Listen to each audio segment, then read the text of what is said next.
Hi everyone, Raven here. Thank you so much for joining this summary of today's live broadcast on alcohol, cost, cancer risk, and savings. $54,000 a year. What? I wanted to make this summary because we have a blog post on this topic, a live broadcast on this topic, which you can see on the YouTube channel or on HAPS and probably other places too. And I just wanted to share this information that I learned today that I had no idea about regarding alcohol, drinking, and also the types of savings we could make if we decided to just lessen our alcohol intake by only a little. So, here are some of the numbers just to dive straight in. And I'm just going to look at my notes here. I did not realize that half of the world, 45%, actually doesn't drink at all. I didn't know that. Okay, so if you look at the numbers within the past year, that jumps to almost 60%. So that's a lot of people around the world that aren't drinking. And I thought, okay, well, that's just around the world, like it's an average, right? So then I thought, okay, well, what about the US? It must be way higher there. So US apparently is 33% that doesn't drink at all, but almost 50% is light drinkers, which means 3 drinks or less a week. 3 drinks or less is that's a light drinker. So almost 50% of people in the UK are non-drinkers or light drinkers. And that's still quite a lot. So I was like, sorry, in the USA, my bad, in the USA. So next I thought, okay, it has to be quite different in the UK. And it is. 20% of people are non-drinkers. But apparently about 7 out of 10 people in managerial or higher positions drink regularly, like every week, and have drunk in the last week. And it's, just one of those things that is quite widely accepted in culture. And I heard a podcast about it this morning called Mommy Wine Culture, which kind of inspired me because it shared a lot of these facts and informations that I then further researched and found really interesting.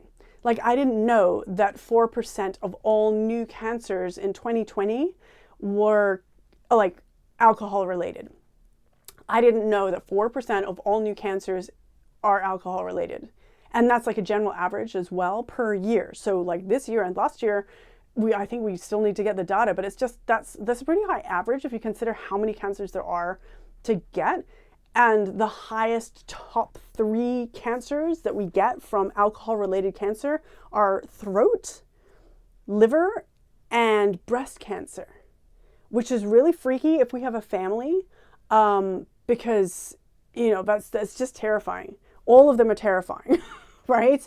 But it's just, I didn't know any of this. And I talk about it from a factual point of view with no judgment, because really, I also talk about how a lot of us think that if we know things that need to change or we would want to change about ourselves, we have to feel bad and instantly change them.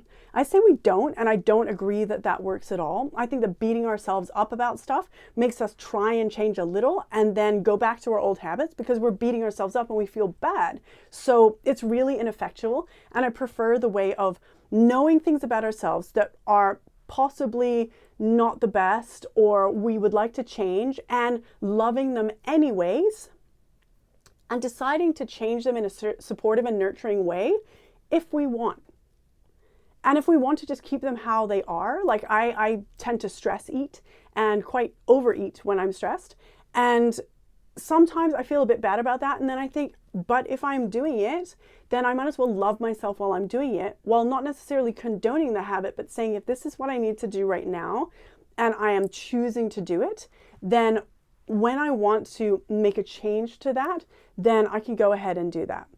And being conscious about it and aware of it and saying, actually, if I don't know what I'm going to eat for dinner, I have salad as a default. And then if I feel like having something else on top, then I can go ahead and do that, especially if I'm stressed out. But it's really about me being more aware of what I'm doing rather than trying to force myself to make changes. So what I also mentioned in the live broadcast is that nurturing ourselves to be aware of what we're doing, how we're drinking, our lifestyle, our habits, also applies to like our finances as well. So this can overlap in a way that is kind of interesting with our finances, because here are some of the numbers. If we are drinking, say roughly in this example, like 160 per week, right? $160 per week, that works out to be about $640 a month. And if we were to invest that, right, it turns into, and this is like, that $640 a month is $10,000 a year, roughly. So if we were to invest every month, right, that $640, we would end up with $500,000. So I'll go back through some of those calculations because it was kind of messy, and I'm sorry.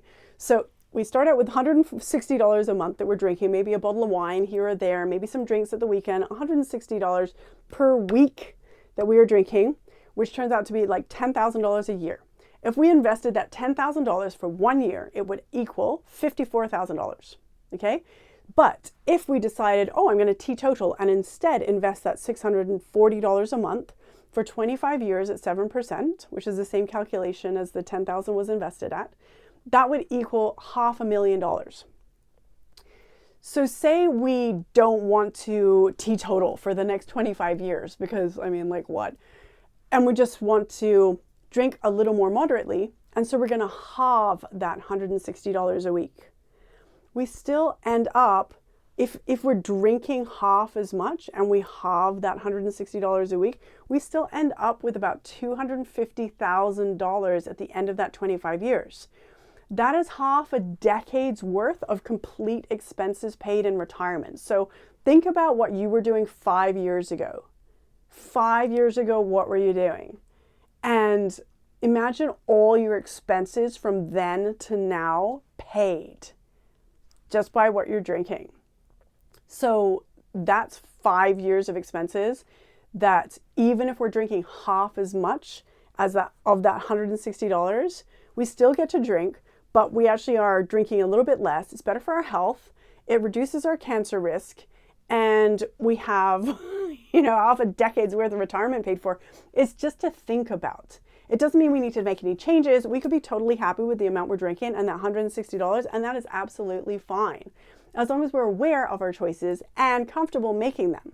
But I didn't know a lot of these facts and informations. So that's why I've written a blog post about it, and I have the live broadcast on it. And this is the topic for today, because every morning I say a little prayer and I pray to be guided somehow to create topics that someone will be interested in and will help provide value to the lives of financial literacy audiences around the world, because MoneyMind is a financial literacy social enterprise. So if I were a person who was unsure where to start, knowing my financial literacy guidelines and pillars of MoneyMind's 5-pillar format of money mindsets, savings, budgeting, investing, wills, and legacy, then if I use this 5-pillar format with my information that I have in mind, I would use a part of that to address my alcohol drinking now. If this was me and I wanted to just make a bit of an adjustment. So if I wanted to halve my drinking right now, I would go ahead and I would do these 3 steps for the easiest way forward with the least sort of resistance to change. The 3 steps are to 1, start expense tracking your daily spending and keep expense tracking, specifically keeping an eye on like the area of the monthly wine spending, right? So 1, start expense tracking. Number 2, tally the total weekly and monthly amounts. And we want to be expense tracking like our whole area, but if you really want, you can just track just the wine spend area or the alcohol area. Even if it's like alcohol and dinner. That's why it makes it easier if it's just the whole area. Expense track. Then we want to monthly and weekly tally the amount that is spent on alcohol. And then we want to ask ourselves, what else could that money buy? Could it buy our month's groceries? Could it buy a designer bag? Could it buy in 2 months that thing that I've been really wanting and eyeballing, but I thought I couldn't afford? what can I buy with that same amount of money that I'm currently spending on alcohol? So those 3 steps: track your expenses, tally them weekly and monthly, and ask yourself, what else could I buy for the same amount? So if I was trying to change to drink a little bit less alcohol, I would use that to sort of tie it into the selective spending mindset that we talk about in the Money Mind Pillars, of showing myself what I'm spending in this area so I can decide if I want to keep spending this much or not. And that is often a natural decision that we will like recalibrate ourselves to based on our own levels of judgment. Oh, I'm happy spending that much in that area, or I actually really am not comfortable with how much I'm spending on wine. And it's an easier decision to make because the numbers are there. It's easier decision to make than just health. Our health will be better if we are drinking less, but having like $640 a month extra in cash in our hand, that is more tangible. And that's why that can be helpful to use in this scenario. So that's what I would do if I wanted to cut down my spending. But I wanted to share this topic and these hacks because this type of style of mindset shifting, self-awareness,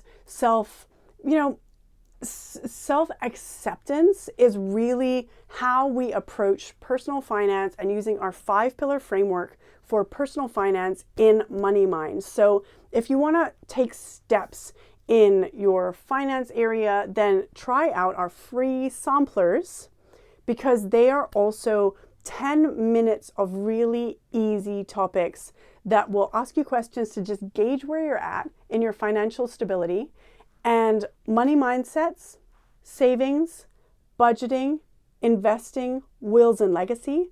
You can use this as a checklist right now. Money mindsets, savings, budgeting, investing, wills, and legacy. Where are you at in each of these areas? Are you comfortable or not? And if you're unsure, you can do our free samplers in all 5 areas. They're absolutely free and they're 10 minutes over at www.moneymind.global. And the style that we help you to consider ways to clean these areas up is the same style as this self-supportive type of style that we've talked about through this video. So that's my video on alcohol cost, cancer risk, and savings. I hope it was helpful to someone out there. You can read the blog on this topic. You can see our live broadcast for probably a little bit more articulate, like talking about this. I'm so glad that you joined. I'm Raven. Thank you so much. I am the founder of financial literacy social enterprise, moneymind.global. Check out our website, www.moneymind.global, for more information on how we can help you to clean up and up-level your personal finance framework of stability on the foundational level, just to make sure that you feel confident and empowered on the path that your finances are taking you. See you next time.